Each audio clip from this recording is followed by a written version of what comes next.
All right, buddy. Josh, how are you today? Excellent, man. Very good. So we'll get right to it. You and I met, I don't know, how long ago has it been now? Just a few months? It hasn't been like a year yet, has it? No, a few months ago. I met you before that, but I really didn't say much to you. Okay. About a year or so ago, actually. We'll round it up It, to a year. So, you big, you guys played at my church.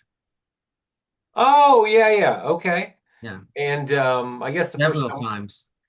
first time we really talked was at Altenheim. Yeah. And then we was kind of were chit-chatting, and you had kind of touched on your story, which I found fascinating. So that's actually kind of what I wanted to talk about, some of the things that happened to you and what led you back to Jesus and where you are now. So if you want to kind of start with that, man, that's Well,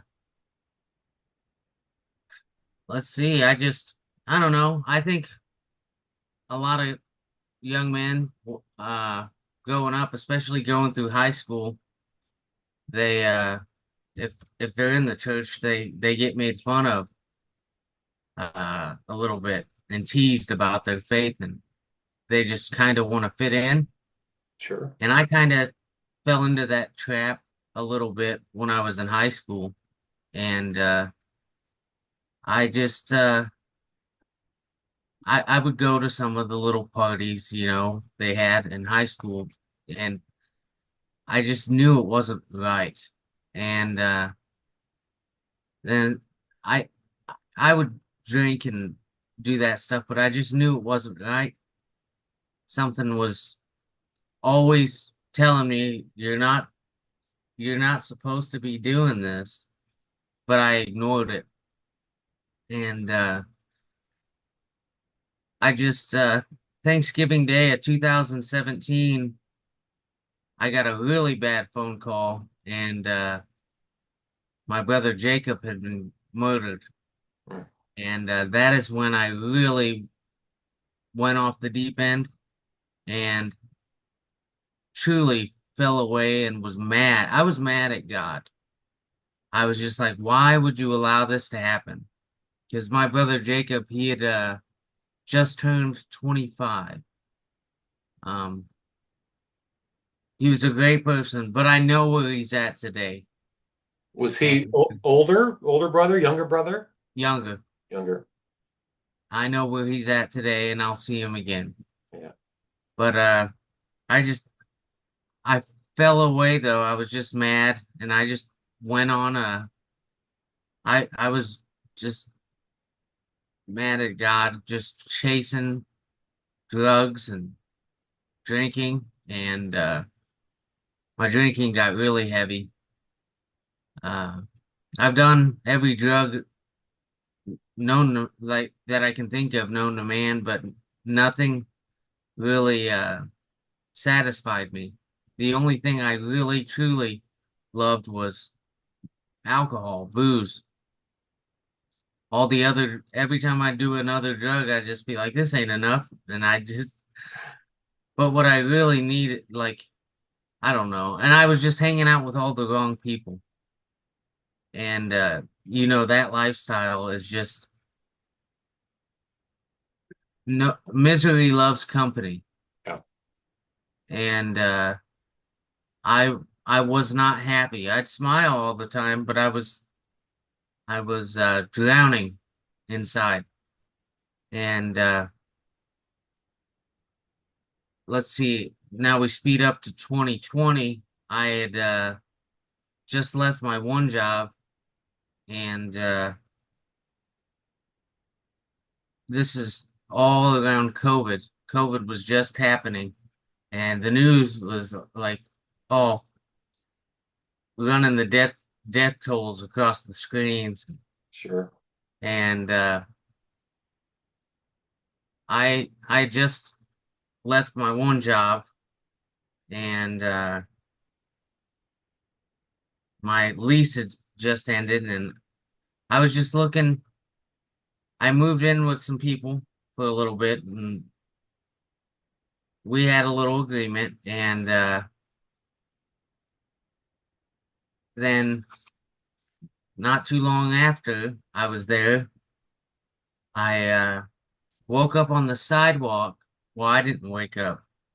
I was told I was found unresponsive on the sidewalk, and they had to lift me, uh, emergency lift me to the hospital, and I was hitting the head so hard, my brain shifted 1.5 centimeters, and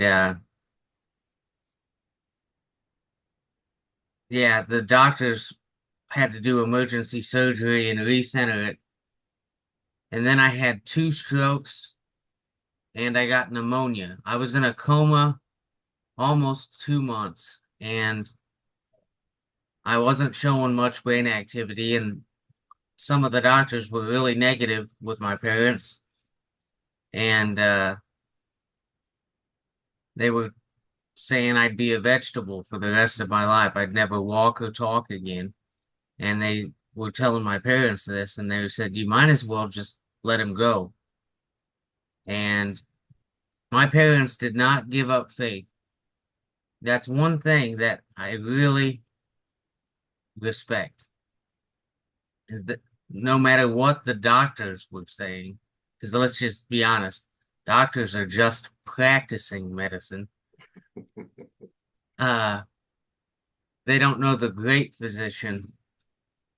And my mom and dad kept praying, and my one aunt, she's a Franciscan at the Catholic Church up in like Mishawaka. Okay. And she had all the nuns at the convent praying for me.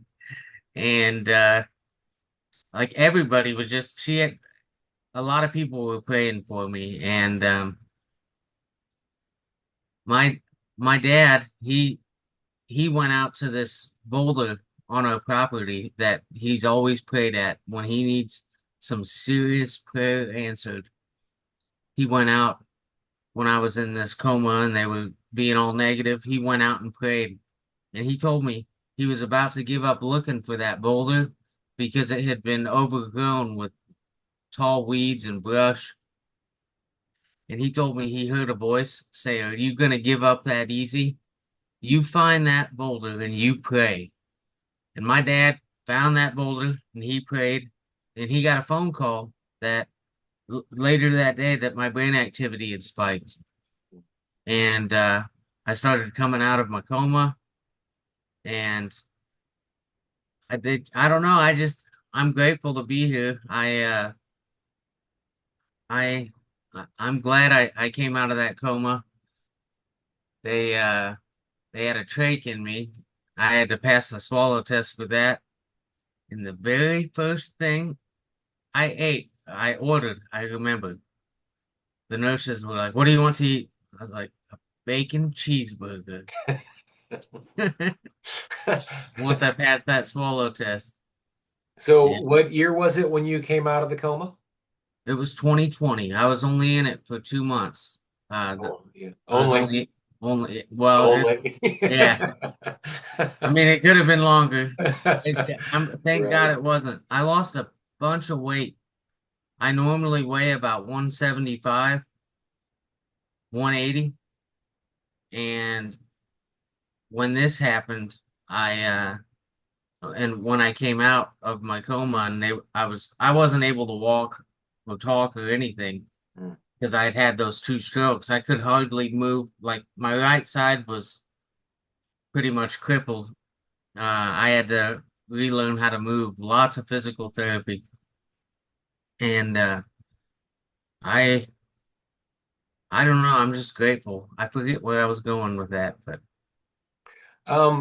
So the people that you moved in with, how did you know them? Did you know them from work, or was it just a random ad you answered? no. They were. I just met them through friends. Right, yeah. Yeah, it was just. I wasn't hanging out with the right people, and they weren't real friends. Um, because a real friend wouldn't do that. So, yeah, you had said that you woke up on the sidewalk or you were picked up off the sidewalk. Yeah. What what did they hit you with, or what's the story that you were told, and why? Well, I know 100% I was hit with a bat.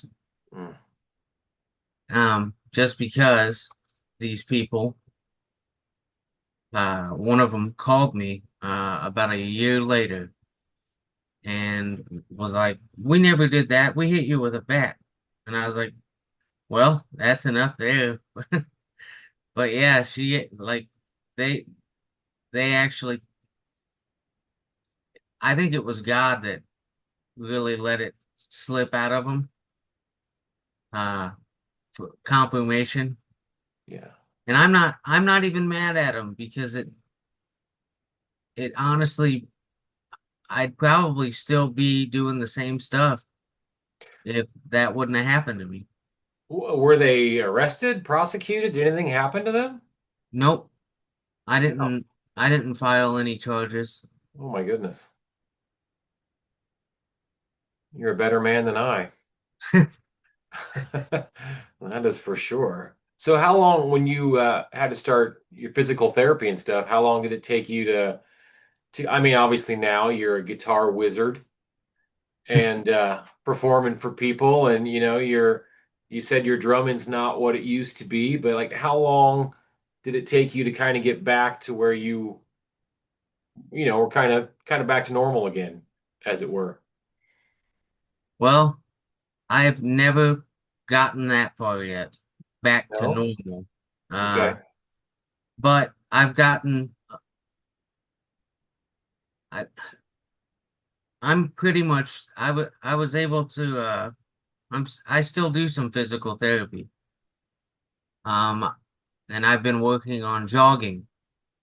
Okay. That's a tough one because my right foot doesn't want to keep up with my left. It wants to drag. But all in all, like I was out, I got released from the rehabilitation unit about a month and a half after because they told me if I wasn't able to walk uh so many steps, I'd be sent to a nursing home. And I was like, I'm not going to a nursing home. That's a death sentence Wow. because they don't give you the proper care and treatment you're needed at those places. They're understaffed. Yeah. And so I made it up in my mind. I'm like, I am gonna walk. And I'm grateful for the physical therapist that I had uh, at the rehab center. Her name was Althea. I'll never forget that because you just don't hear that name. But Yeah. yeah, her name was Althea. She was awesome. So, um, after you started to recover, you had talked about how you started to give your life back to Christ or head that way, however you want to define it. Um, where did you start in that journey, and where are you now? Well, I wasn't quite done drinking yet. I uh I was kind of like, really, God, you let this happen to me now? Like, you let my brother get killed, and now I can barely walk. And I just went to a hotel, and I was just staying there drinking my life away. Um, and I heard a voice. I'd been there about a month, and I heard a voice go, "Do you really want to die like this?" And I looked around that hotel room. I was like, did one of my buddies sneak in? And I I couldn't find anybody, and I heard the voice again. Go to Indianapolis and get sober. I was just like, I don't know. It it it still has me speechless, just thinking about it. And I uh I listened. I was like, okay, God, I know that's you because nobody else is in the room, and the devil wouldn't be telling me to get sober. So I'm gonna listen to this voice. And I did. And I I've met a lot of amazing people along the way. I got to this 28-day program in down there in Indy, and it's only 28 days, and I'm like, time's running out. I'm trying to find a long-term sobriety place to go to after this. And I was really trying to go back up to Warsaw, Indiana, and in Warsaw, Indiana, they had a place called the Warsaw Christian Mission. I was trying to get in there, but they had no beds available. So I was like, okay, God, obviously you don't want me there. You said go to Indy and get sober. So I listened. I was like, okay, God, I'm running out of time. Anyway, my roommate at this 28-day program spilled something on the nightstand, and it was sticky. He didn't do a good job of cleaning it up. And he didn't do a good job of cleaning it up. And I uh, I don't know. I opened the nightstand drawer and I started cleaning it. And I opened the nightstand drawer and there's a packet in there that says Yeshua Society Christian Sober Living. And that's where I went. And this is right after I had just prayed, okay, God, you obviously don't want me in Warsaw. You want me in Indy because you said go to Indianapolis and get sober. So I said, where do you want me? Time's running out. So I filled out that application and it was a book. And I filled it out and then I just called and called and called. I bugged them. I said, hey, do you have a bed available? They said, nope. I called them the next day. Hey, do you have a bed available? I continued and they said, we have one available and we will hold it for you. I was like, awesome, because I get out in like a week and I needed a place a sober living transitional house to go to. And well, that's what God put me in. I went there and I met a amazing man named Pastor Dan Bailey. And I mean, he pastors the church that I live at and help out and do groundskeeping and stuff at now. Um, it's amazing what God has done. I never thought I would be living and helping a ministry, and it's all because I listened to God, that voice that said, "Go to Indianapolis and get sober." Yeah. And I haven't stopped listening to him since, because I'm just going to keep listening to him. Because when I don't, well, let's just say he lets you get hit upside the head. He gets your attention. Yeah, Yep. sometimes. Yep. So the place, the recovery place that you went, was there a cost to that, or how did that work? How did you? At that time, I uh, was unemployed, obviously, because uh, I was still barely able to walk. Mm, Um, and alcohol didn't help that. Alcohol makes it even harder to walk. yeah. And I don't know. I was not able to walk sober, and I was being stupid. But no, I was on Medicaid, Indiana hip, Mhm.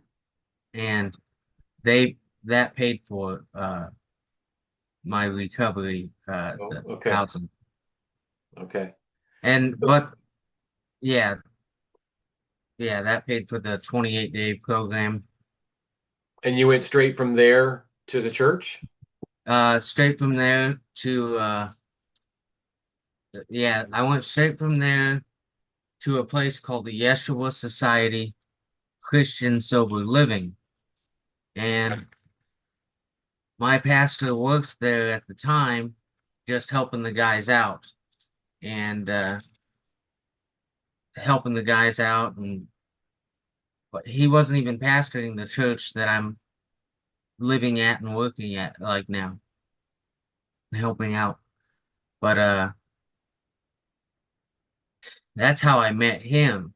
And it's crazy the journey that God takes you from and moves you to. I met him because he worked there, and we just started going to this church though, because what we would do Sunday mornings is go to breakfast. We'd always meet up at Mom's restaurant in Beach Grove. It's no longer there, but we'd always meet up there. We'd have breakfast, and then we'd go straight to church. And the church I'm at now. And there was a different guy pastoring it then. He was an interim. He was just filling in till they found a new pastor.